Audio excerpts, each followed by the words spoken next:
For decades, a former Toronto News anchor and his sister have been searching for their brother, who was adopted by another family nearly 80 years ago. Finally, they were able to track him down on the other side of the world. City News reporter Fil Martino with a family's reunion nearly 25 years in the making.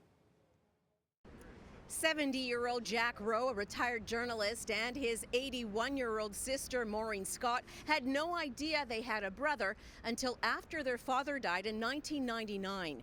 That's when family members told them their mother had another child. His name was Paul Wavish, and he was born in 1944 in a small village in Scotland. The search for Paul began. It had been 23 years. We never thought it was going to happen. We'd in fact given up hope. But then last August, they received a message from a young woman in New Zealand who had seen their billboard on Ancestry.ca. It changed everything. Hi, my name is Jessica, and I just saw your message, and sorry we've been so long in answering it.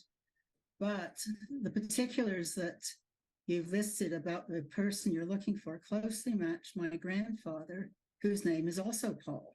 It was a photo of Paul she shared that really surprised them. And it immediately rung a bell with me, and I twinned it with one of our uncles, one of our mother's brothers, a photograph of him at the same age. The two of them looked as if they were brothers, and that's when the hair went up on the back of our neck.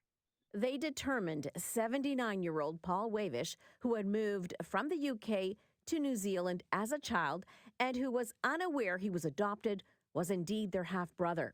Roe and Scott didn't waste any time. They booked a trip to New Zealand this year to meet their brother for the very first time.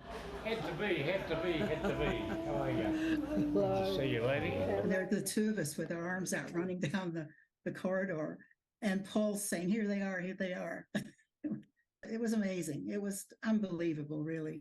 Wavish, who spoke to us via telephone from New Zealand, says when his brother and sister arrived, they just clicked, and it was like they had never been apart.